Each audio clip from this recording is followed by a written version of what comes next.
SIP, STP আর এসডব্লিউপি এই তিনটি এমনই নেসেসারি টুলস যেটি আপনার পয়সাটি গ্রো করার জন্য, ম্যানেজ করার জন্য, এর পাশাপাশি সেভ করার জন্য অনেকটাই আপনাকে হেল্প করে থাকবে। কিন্তু এই তিনটি টুলসের অ্যাকচুয়াল ফায়দা আপনি তখনই তুলতে পারবেন যখন এই তিনটি টুলস আপনি সঠিকভাবে প্রয়োগ করবেন। কারণ আপনার এটি জানা থাকা উচিত কোন টুলসটি আপনি কখন ব্যবহার করবেন। কারণ প্রতিটা লাইফ স্টেজে আপনার ইনভেস্টমেন্ট গোলের হিসাবে, এর পাশাপাশি মার্কেট সিচুয়েশনের হিসাবেও যদি আপনার অ্যাপ্রোচ আপনি একই রকম রাখেন, সেটা কিন্তু একদমই আপনার জন্য ব্যাড ডিসিশন।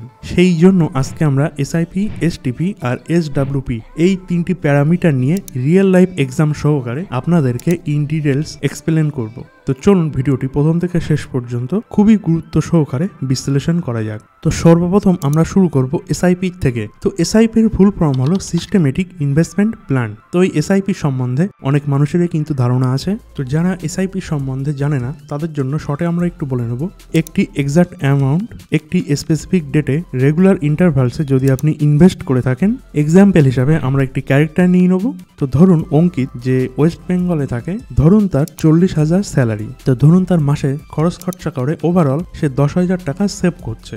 এই যে 10,000 টাকা তার যে মাসের শেষে বেঁচে গেল, সেই 10,000 টাকা সে প্রতিটা মাসে একটি স্পেসিফিক টাইম পিরিয়ডে সে প্রতি মাসে ইনভেস্ট করছে। তো এটিকেই কিন্তু আমরা এসআইপি মানে সিস্টেমেটিক ইনভেস্টমেন্ট প্ল্যান বলে থাকি। তো যদি এটি আপনি মান্থলি করতে চান তাহলে প্রতি মাসেই আপনি এটি সেট করতে পারেন। যদি আপনি উইকলি করতে চান তাহলে উইকলিও কিন্তু আপনি এটি সেট করতে পারেন। এবং যদি আপনি এটি কোয়ার্টারলি করতে চান সেটাও কিন্তু আপনি সেট করতে পারেন। ফ্রিকোয়েন্সি, অ্যামাউন্ট আর ডেট এই তিনটে আপনি আপনার হিসাবে কিন্তু চুজ করতেই পারেন এখানে। তো এখানে হয়তো আপনাদের একটি প্রশ্ন থাকতে পারে যে এসআইপি কাদের জন্য সুটেবল। তো ধরুন আপনি কোনো জব করছেন কিংবা এমন কোনো কাজ করছেন যেখানে মাসের শেষে আপনার একটি ফিক্সড ইনকাম আপনার অ্যাকাউন্টে ক্রেডিট হচ্ছে এবং সেই অ্যামাউন্টের থেকে খরচ খরচা করে আপনার একটি ফিক্সড অ্যামাউন্ট আপনার বেঁচে যাচ্ছে।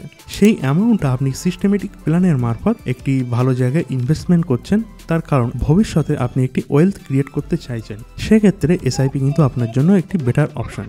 এসআইপির অনেক রকম সুবিধা আছে, যেরকম এই যে মার্কেট ভলিটিলিটি, সেটি এসআইপির জন্য অনেকটা কিন্তু আপনার রিডিউস হতে পারে। কারণ আপনি তো সবসময় ইনভেস্টমেন্ট করে যাচ্ছেন। এবার মার্কেট কখনো ভালো আছে, মার্কেট কখনো খারাপ আছে, কিন্তু আপনি ওভারঅল টাইমে যে রিটার্নটা আপনি পাবেন সেটি কিন্তু আপনার অ্যাভারেজ আউট হয়ে যাবে। তো এক্ষেত্রে মার্কেট ফ্লাকচুয়েশনের জন্য যদি আপনি ইনভেস্টমেন্ট করতে ভয় পেয়ে থাকেন, সেক্ষেত্রে এসআইপি আপনার জন্য একটি বেটার অপশন হতে পারে। তো এসআইপির মারফত শর্ট টাইমে আপনি খুব বেশি রিটার্ন কিন্তু এক্সপেক্ট করতে পারেন না, কিন্তু হ্যাঁ লং টাইমে এটি আপনার ওয়েলথ ক্রিয়েট করার জন্য এসআইপি আপনার হেল্প করতেই পারে।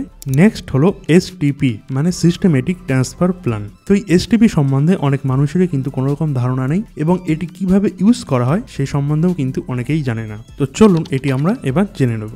এসটিপির মারফত আপনি একটি স্কিম থেকে পয়সা আরেকটি স্কিমের মধ্যে ট্রান্সফার করতে পারেন। তবে এক্ষেত্রে আপনার মনে রাখা অবশ্যই উচিত, এই স্কিম থেকে আপনার পয়সাটা আপনি বি স্কিমের মধ্যে ট্রান্সফার করছেন, এই দুটি স্কিমই কিন্তু আপনার একটি মাত্র এএমসির হওয়া চাই। তার মানে সেম এএমসির মধ্যে এই দুটি স্কিম কিন্তু আপনার বিলং করা চাই, নাহলে কিন্তু আপনি এই এসটিপি ক্রিয়েট করতে পারবেন না। তো এক্সাম্পল স্বরূপ ধরুন আপনার কাছে নিপন ইন্ডিয়ার কোনো একটি মিড ক্যাপ স্কিম আছে। তো এখানে হয়তো আপনার ইচ্ছা হচ্ছে যে নিপন ইন্ডিয়ার মিড ক্যাপের থেকে আপনি আপনার পয়সাটা নিপন ইন্ডিয়া লার্জ ক্যাপের মধ্যে আপনি নিয়ে যেতে চাইছেন। এই প্রসেসটার জন্য আপনার যে এএমসি, সেই এএমসির মধ্যে কিন্তু এই দুটি স্কিম অবশ্যই থাকা চাই, নাহলে কিন্তু এটি সাকসেস হবে না। তো এক্ষেত্রে নিপনের কোনো স্কিমের থেকে যদি আপনি এক্সিসের কোনো স্কিমের মধ্যে আপনার পয়সাটা ইনভেস্ট করতে চান, মানে ট্রান্সফার করে নিয়ে যেতে চান, সেটা কিন্তু শুধুমাত্র সম্ভব জিরোধার ক্ষেত্রে। কিন্তু বাকি অন্য যেসব ব্রোকারগুলি আছে কিংবা যেসব এএমসি গুলি আছে, সেই সমস্ত জায়গায় আপনি এই ফিচারটা কিন্তু ইনেবল পাবেন না। তো এক্ষেত্রে আপনার যদি এসটিপি প্ল্যান থেকে থাকে, সেক্ষেত্রে আপনার মনে রাখার বিষয় এটি, আপনার যে স্কিমগুলি সেটি কিন্তু অতি অবশ্যই একই এএমসির হওয়া চাই। এর পাশাপাশি এদের যে এক্সিট লোড সেটি কিন্তু 1 ইয়ারের মধ্যেই থাকা চাই, মানে 365 দিনের মধ্যেই থাকা চাই, তার বেশি যেন না হয়ে থাকে। কারণ যদি তার এক্সিট লোড বেশি থাকে, তার আগেই যদি আপনি ট্রান্সফার করে নেন, সেক্ষেত্রেও কিন্তু আপনার এক্সট্রা প্ল্যানটি আপনার উপরে চার্জ করে থাকবে। তো এই বিষয়টাকে সিম্পলিফাই করার জন্য আমরা এখানে একটি এক্সাম্পল দেব। ধরুন প্রিয়া একটি প্রাইভেট সেক্টরে জব করতো এবং সে খুব ভালো কাজের জন্য তার 3 লাখ টাকা সে বোনাস পেয়েছে। ধরুন প্রিয়া ডিসিশন নিল যে সেই 3 লাখ টাকা খরচ করবে না, সে একটু একটি জায়গায় ইনভেস্ট করবে। তো এক্ষেত্রে প্রিয়ার কাছে কিসের অপশন থাকতে পারে? তো ধরুন প্রিয়া ভাবছে যে এটিকে আমরা লামসাম ইনভেস্টমেন্ট করে দেবো। যদি লামসাম ইনভেস্টমেন্ট করে দিই, কালকে যদি মার্কেট ডাউন সাইডে আসে সেক্ষেত্রে তো আমার অ্যাংজাইটি হবে। সেক্ষেত্রে আমি কি ডিসিশন নেব? এক্ষেত্রে সে কি করতে পারে, এই যে 3 লাখ টাকা সে কিন্তু একটি লিকুইড ফান্ডের মধ্যে প্রথম পার্ক করে নিতে পারে। এর পাশাপাশি সে কিন্তু কোনো ডেট স্কিমের মধ্যেও ইনভেস্ট করতে পারে এবং এই ডেট ফান্ডের থেকে সে এসটিপি শুরু করতে পারে কোনো ইকুইটি ফান্ডের মধ্যে। তো এখান থেকে আপনি একটি সুবিধা পেতে পারেন যে আস্তে আস্তে আপনি এই টাকাটা ইকুইটি ফান্ডের মধ্যে যেতে থাকলো এবং আস্তে আস্তে আপনি ডেট ফান্ডের মতনই একটি রিটার্নও পেতে থাকলেন। এখানে মার্কেট ফ্লাকচুয়েশনের কিন্তু আপনার কোনো টেনশন থাকলো না। এর পাশাপাশি যতটা টাকা আপনি ডেট ফান্ডের মধ্যে ইনভেস্ট করেছিলেন সেখান থেকেও কিন্তু আপনি একটি ইন্টারেস্ট রেট পেয়ে যাচ্ছেন। তো এটি কাদের জন্য সুটেবল? তো এটি সেই সব মানুষদের জন্য সুটেবল যারা একটি স্কিম থেকে মানে একটি ফান্ডের থেকে কোনো দ্বিতীয় ফান্ডের মধ্যে সে পয়সা ট্রান্সফার করতে চাইছে।